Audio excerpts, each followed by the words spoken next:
ടാറ്റ ഗ്രൂപ്പിലെ പോരാണ് ഇപ്പോൾ ഇന്ത്യൻ വ്യാവസായിക രംഗത്തെ ചൂടുപിടിച്ച വാർത്ത.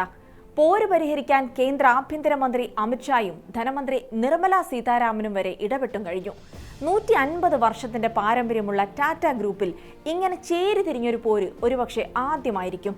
ടാറ്റ ഗ്രൂപ്പിന്റെ മാതൃ കമ്പനിയായ ടാറ്റ സൺസിന്റെ 66% ഓഹരി നിയന്ത്രിക്കുന്ന ടാറ്റ ട്രസ്റ്റിലെ അംഗങ്ങൾ തമ്മിലാണ് ഈ അസ്വാരസ്യങ്ങൾ എന്നത് കാര്യങ്ങളുടെ ഗൗരവം വർദ്ധിപ്പിക്കുന്നുണ്ട്. പ്രതിസന്ധിയുടെ വലിയൊരു പടുകുഴിയിലാണ് ഇന്ന് ആ കമ്പനി. ബോർഡ് മീറ്റിംഗുകളിൽ തുടക്കം മുതൽ അവസാനം വരെ കലഹത്തിലൂടെയാണ് കടന്നുപോകുന്നത്. ശക്തമായ അഭിപ്രായ വ്യത്യാസങ്ങളാണ് നിലനിൽക്കുന്നത്. ട്രസ്റ്റിലെ ബോർഡ് അംഗങ്ങൾ 2 തട്ടായി പിളർന്നിരിക്കുന്നു. അധികാര കസേരയ്ക്ക് വേണ്ടിയുള്ള പിടിവലി എന്ന് പോലും കരുതപ്പെടുന്ന ഈ പോരിന് പിന്നിൽ എന്താണ്? ആരൊക്കെയാണ് ഇതിനു പിന്നിൽ? വിശദമായി പരിശോധിക്കാം. സ്വാഗതം ഇൻഡെപ്തിലേക്ക്.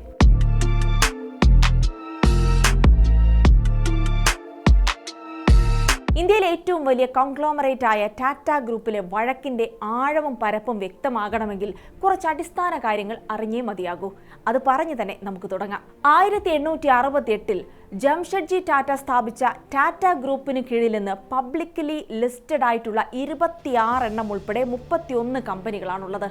Tata consultancy, Tata motors, Tata steel, Tata power എന്നിങ്ങനെ നീളും അവയുടെ പട്ടിക.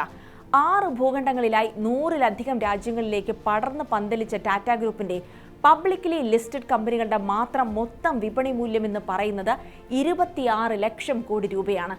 എത്രമാത്രം വലിയ വ്യവസായ സാമ്രാജ്യമാണ് ടാറ്റ ഗ്രൂപ്പ് എന്നതിന്റെ ചെറുസൂചന നൽകാൻ വേണ്ടിയാണ് ഇത്രയെങ്കിലും പറഞ്ഞത്. അങ്ങനെയുള്ള ഈ ടാറ്റ ഗ്രൂപ്പിന്റെ മാതൃ കമ്പനിയും പ്രൊമോട്ടറുമാണ് ടാറ്റ സൺസ്. ടാറ്റ സൺസ് ആണ് ഈ വലിയ സാമ്രാജ്യത്തിന്റെ മേൽനോട്ടക്കാരെന്ന് സിമ്പിളായി പറയാം. ഈ ടാറ്റ സൺസിലും അതിൻ്റെതായ ഓഹരി പങ്കാളികളുണ്ട്. 66% ടാറ്റ ട്രസ്റ്റിന്റെ കൈവശമാണുള്ളത്.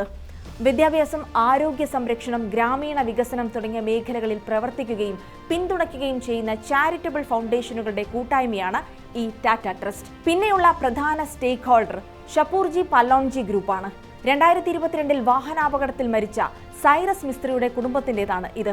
അന്നത്തെ വാർത്തകളിൽ ഷപൂർജി പല്ലോൺജി എന്ന് നമ്മളെല്ലാം പലതവണ കേട്ടിട്ടുമുണ്ടാകും. ഇങ്ങനെയൊക്കെയാണ് ഇതിന്റെ ഒരു ഘടന.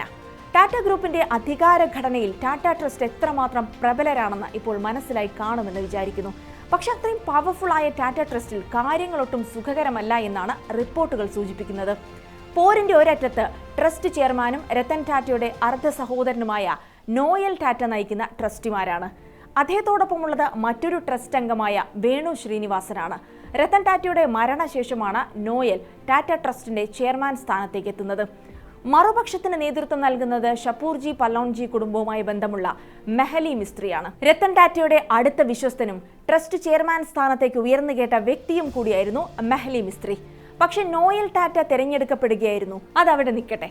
ഇപ്പോഴത്തെ പോരിൽ മെഹലി മിസ്ത്രിയോടൊപ്പം ഡേരിയസ് ഗംബാട്ട, ജഹാംഗീർ എച്ച്.സി. ജഹാംഗീർ, പ്രമിത് ജവേരി എന്നീ ട്രസ്റ്റുകളുമുണ്ട്. അങ്ങനെ 4-2 എന്ന നിലയിലാണ് ടാറ്റ ട്രസ്റ്റിലെ ചേരിതിരിഞ്ഞുള്ള പോര്.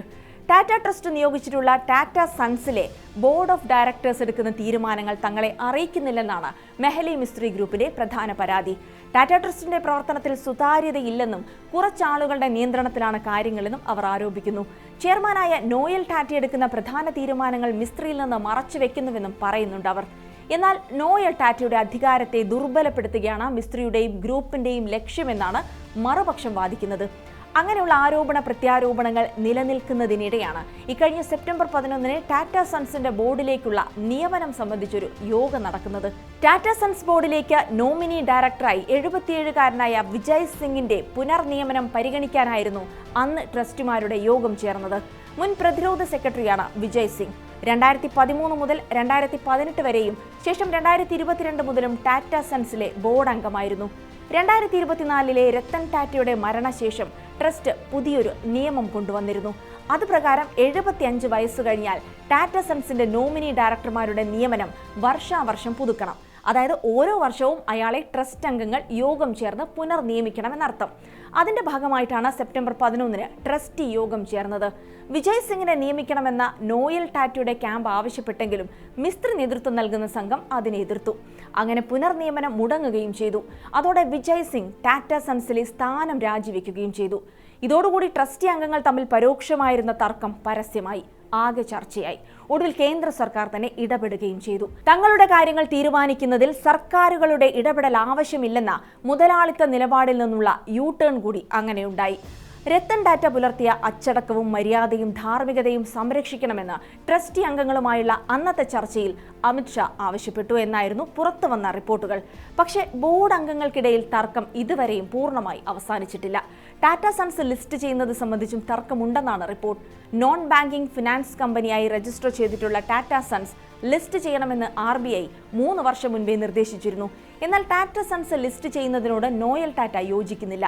അതേസമയം 60,000 കോടിയിലധികം രൂപയുടെ കടബാധ്യതയുള്ള Shapoorji Pallonji group Tata sons list ചെയ്യണമെന്ന അഭിപ്രായക്കാരാണ്. അതിനുവേണ്ടി ഷപൂർജി പലോൺജി ഗ്രൂപ്പ് റിസർവ് ബാങ്കിനെ സമീപിക്കുകയും സൗഹാർദ്ദപരമായ ഒരു പരിഹാരം കണ്ടെത്തുന്നതിനായി അവരുടെ പ്രൊമോട്ടർമാർ അടുത്തിടെ നോയൽ ടാറ്റയുമായി കൂടിക്കാഴ്ച നടത്തിയിരുന്നു. പക്ഷേ ഇന്ത്യയിലെ കോൺഗ്ലോമറേറ്റ് ഭീമന്റെ അകത്തളങ്ങളിൽ അസ്വാരസ്യങ്ങൾ പുകഞ്ഞുകൊണ്ടേയിരിക്കുകയാണ്. ടാറ്റ ഗ്രൂപ്പിന്റെ വിപണി മൂല്യം 21% ഇടിഞ്ഞു നിൽക്കുമ്പോഴാണ് ഈ തർക്കങ്ങളെന്നതും ശ്രദ്ധേയമാണ്.